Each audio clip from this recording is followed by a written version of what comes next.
Galacia, Kabanata 4.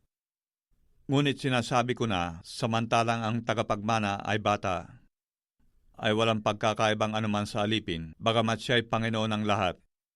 Datapwat, nasa ilalim ng mga tagapangampon at ng mga tagapangasiwa hanggang sa panahon itinakda ng Ama. Gayun din naman tayo, nang tayo'y mga bata pa, tayo nasa sakop ng pagkaalipin sa ilalim ng mga pasimulang aral ng sanglibutan. Datapwat, nang dumating ang kapanahunan, ay sinugo ng Diyos ang kanyang anak, na ipinanganak ng isang babae, na ipinanganak sa ilalim ng kautusan, upang matubos niya ang nangasa ilalim ng kautusan, upang matanggap natin ang pagkukupkup sa mga anak. At sapagkat kayo'y mga anak, ay sinugo ng Diyos ang espiritu ng kanyang anak sa ating mga puso, na sumisigaw, Aba, Ama. Ano pat hindi ka na alipin, kundi anak. At kung anak, ay tagapagmana ka nga sa pamamagitan ng Diyos. Gayunman, ng panahong yaon, sa hindi ninyo pagkakilala sa Diyos, kayo nasa pagkaalipin ng sa katutubo ay hindi sa mga Diyos. Datapwat, ngayong yamang nakikilala na ninyo ang Diyos, o ang lalong mabuting sabihin, kayo na nakikilala ng Diyos. Bakit muling nangababalik kayo doon sa mahina at walang bisang mga pasimulang aral, na sa mga yao'y ninanasan ninyong magbalik sa pagkaalipin? Ipinangingili ninyo ang mga araw, at mga buwan, at mga panahon, at mga taon. Ako'y natatakot tungkol sa inyo, baka sa anumang paraan ay nagpagal ako sa inyo ng walang kabuluhan. Ipinamamani ko sa inyo, mga kapatid, na kayo'y mangagsitulad sa akin, sapagat ako'y katulad din ninyo, wala kayong ginawa sa aking anumang kasamaan. Datapwat, nalalaman ninyo na dahil sa sakit ng laman, ay pinangaral ko sa inyo ang ebanghelyo ng pasimula. At yaong sa inyo isang tukso sa akin laman ay hindi ninyo inalipusta, ni itinakwil man, kundi ako'y tinanggap ninyong tulad sa isang anghel ng Diyos, tulad kay Kristo Jesus. Saan nga naroon yaong inyong kapalaran?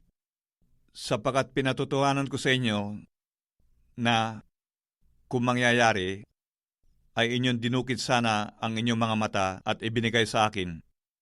Kaya nga ako bagay naging kaaway ninyo sa pagsasabi ko sa inyo ng katotohanan.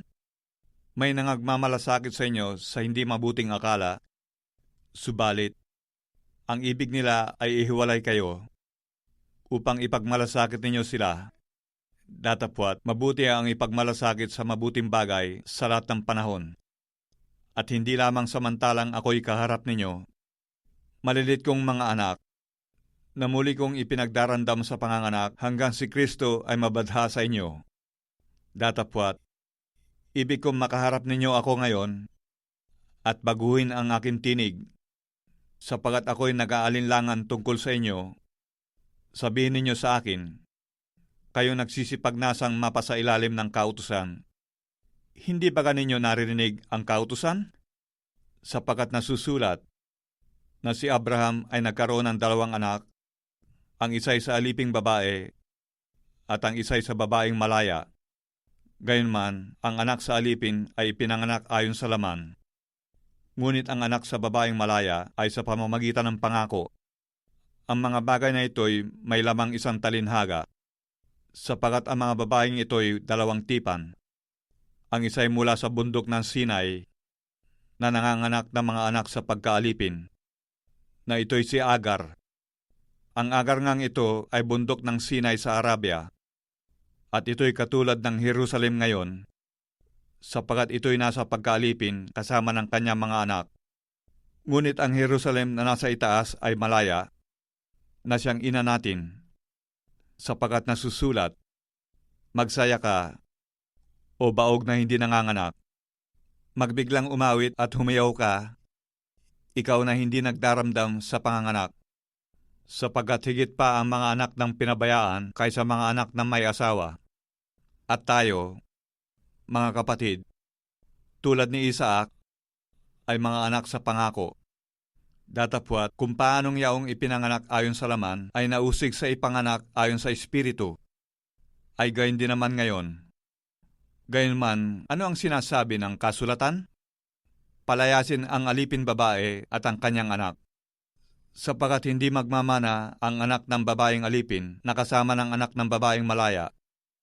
Kaya nga, mga kapatid, hindi tayo mga anak ng babaeng alipin, kundi ng babaeng malaya.